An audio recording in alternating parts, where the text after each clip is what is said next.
Good morning, Rudy Men. Good to be with you this morning. It's a beautiful day yesterday. We got to spend some time with the men last night, and it was a nice talk, nice visit for sure. Good morning, Chuck. Chuck was there last night. We had a spirited discussion is what I would call it. And Ken Gooch. Good morning, Kenny. Good morning, fellow brothers in arms. And Bert Reggiani. That's all we have for comments. It says 8 people, though. But maybe some of them were sneaking in. Yeah. 3 on Twitter and 5 on YouTube. This morning, we're talking about Judges. Again, we're still in Judges, and it's Judges 6. Morning, Brian. Glad you're with us. And it's different than all the ones. We'll notice that as soon as we start. It's Judges 6 is different than the first 5 chapters. But let's get started with it. What do you say? Oh, hey Chris, we missed you last night. We kept thinking, where's Chris? So I ate a turkey club in your honor. Of course, I was going to eat one anyway, so I guess it's really not that big a deal. But all right, so let's get started right away on this because we are going to start in Judges 6, chapter 6, verse 1.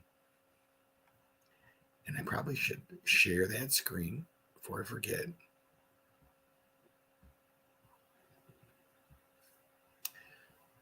And let me see if I got it set up. Hopefully you can read that. The people of Israel did what was evil in the sight of the Lord. And the Lord gave them into the hand of Midian 7 years. And the hand of Midian overpowered Israel. And because of Midian, the people of Israel made for themselves dens that are in the mountains and the caves and the strongholds. Whenever the Israelites planted crops, the Midianites and the Amalekites and the people of the east would come up against them. And they would camp against them, devour the produce of the land as far as Gaza, and leave no sustenance in Israel for no sheep, no ox or donkey. For they would come up with their livestock and their tents, and they would come like locusts in number. Both they and their camels could not be counted. And they laid waste to the land as it came in. Wow. All right. I know. So if you're beginning at beginning of that chapter, it starts right out. So again, we read, the children of Israel did evil in the sight of the Lord. How many times have we read this now in this chapter? 5, 6 times. It seems as soon as the judge dies or leaves, or I think most of them die. But anyway, they go back to their old ways. They go back to worshiping Baal and Asherah. This morning, I'm sitting here looking at this, trying to, I spent a good part of the day yesterday working on this, but it seems like always in the morning before, I always pick up on something that distracts me from everything I did the day before. And this morning, I'm sitting there and I'm going, who were the Midianites? I mean, who were they? We hear about these people that attacked them, but do we know where they came from? And what I was surprised to learn, and I probably shouldn't have been surprised to learn, Midianites were grandchildren of Abraham. They were. Midian was one of the sons of Abraham. To his second wife, or Kentra, who after the death of Sarah, he had picked up a second wife, and Midian was born to her. These are children of Abraham. The same thing the Jews always claimed to be. So then I got thinking, what about the Amalekites? They're in here too, right? Or the Amorites. So it's kind of funny. The Amorites were descendants of Ham's son, Canaan. Canaan, if we remember correctly, where is it? I think I have it written down here someplace. Hold on a second. Was from the story of Noah, when Noah drank too much wine and lay naked on his bed, and Ham saw his father naked and went and told his brothers. And his brother, remember the story? The brothers came in backwards so they wouldn't embarrass their father and covered him. At the end of that story, Noah was so upset he cursed Canaan. And he said he'll be servants to his brothers. He'll be Japheth and Shem. Anyway, so they started to strike me as really amazing. They were part of Abraham's family, part of the promise from God. So then I looked at Amalekites and I'm like, oh my, Amalekites were descendants of Esau. Remember the story of Esau and Jacob, where Jacob stole his birthright, and then there's this big thing, and then they ended up, it appeared, I thought, in that chapter that they reconciled somewhat and became friends. But Amalek was the grandson of, or the son of Esau, and he became a real thorn in their side. And we read in Exodus, that was the story where Moses was on the mountain, and every time he raised his hands, the Israeli army won. And then when his hands came down from exhaustion, the Amalekites or Amalek, actually his troops. That was even before they were Amalekites. It was just Amalek. The arms came back down, and they would start to win, and they had to prop him up and keep him there until they finally won the battle with Amalek.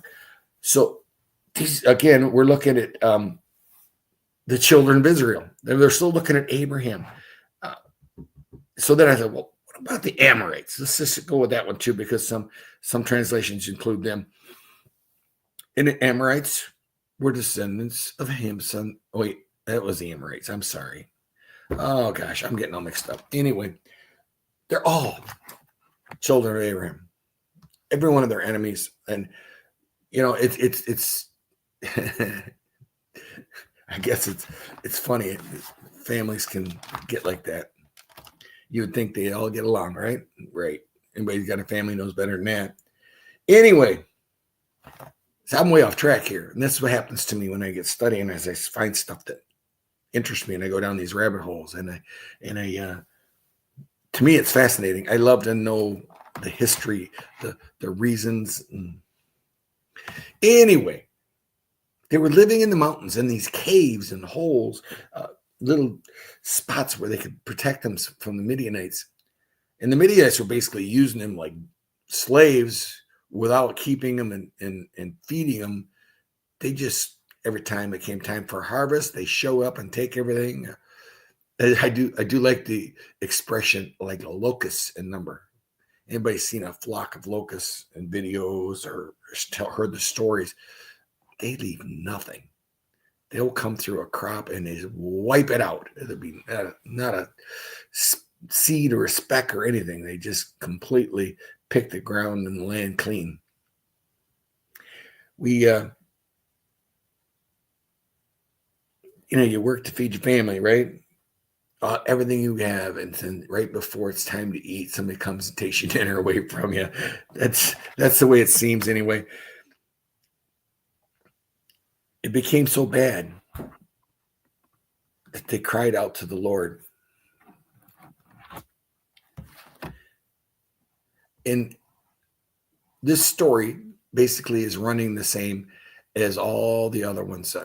They became prisoners, or they became slaves too, and then they cried out to the Lord. And in each instance, the Lord sent a judge. Well, this one's different.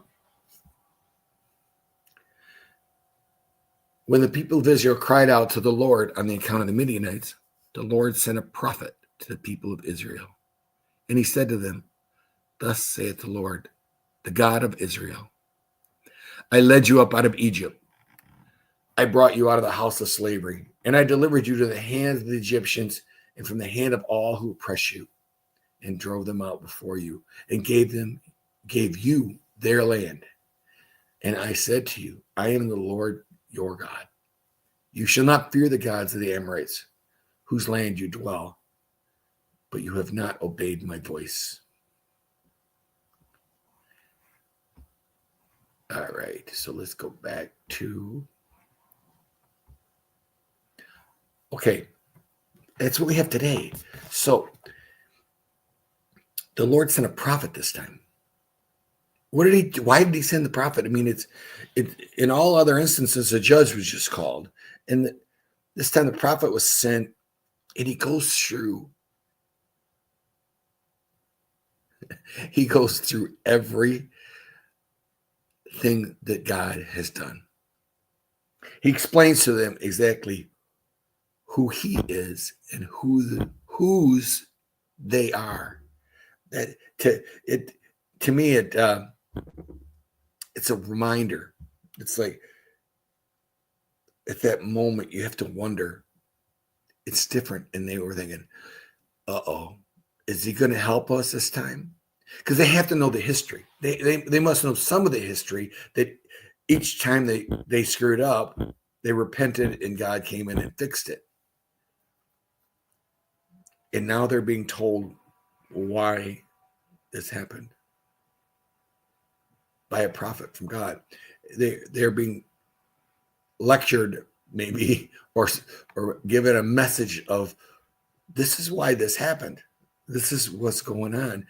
This is what I've done for you, and you keep turning away from me. I had to think at that moment that there was maybe a little stomach churn, like, uh-oh. This is a precursor to a much bigger story. And I think this might be the reason the prophet came, is because God's about to do something really big. Not there's he wants these people to have no doubt who's in charge, no doubt that God is going to do something big. We all know, and if you've read the Bible, you know the next thing that's coming is Gideon, and there's some pretty amazing parts. But I'll save that for Tom, because I'm sure he wants to do it, and he'll do a much better job with it than me. But God wants us to understand that Midian isn't their problem. Midian has never been their problem. The Amalekites were not their problem. The Amorites were not their problem. Their problem was themselves and their sin. They can't seem to turn from the things they're doing that are causing God to frustration. I mean, it's no different than for us today. We love to place blame on other people, but we know in ourselves, deep in our heart, that our issues are probably our fault. We understand that the things we did in the past may reflect the way we work, the things you goof off in high school and you don't get good grades, and you go out partying with your friends, and then you wonder why you're not working a $200,000 a year job. I mean, we have to understand that our past can sometimes dictate our present situation, but it doesn't have to necessarily just dictate our future, because God dictates our future. Open our heart to God, and I think we can understand a little bit more. I'm looking forward to the story on Monday about Gideon. I think it'll be a blessing to all of us, and that's what I have for you today. I hope it was okay. I love this one. I've been really enjoying the Old Testament. It's like stuff that you kind of forget about, and I love the fire and brimstone and the epic battles. I see Tom snuck in here at the end. Hi, Tom. Good morning. I hope you have a good weekend down there. And Chris Connolly, comment on the Turkey Club. I think I might have to get the Turkey Club this weekend. They have it in the 24th Street kitchen with my name on it. I wouldn't want that one. make it with the fresh one. All right, guys. Let me find my button and I'll sneak out of here. Have a firmly rooted day, and may someone see Jesus in you. Peace.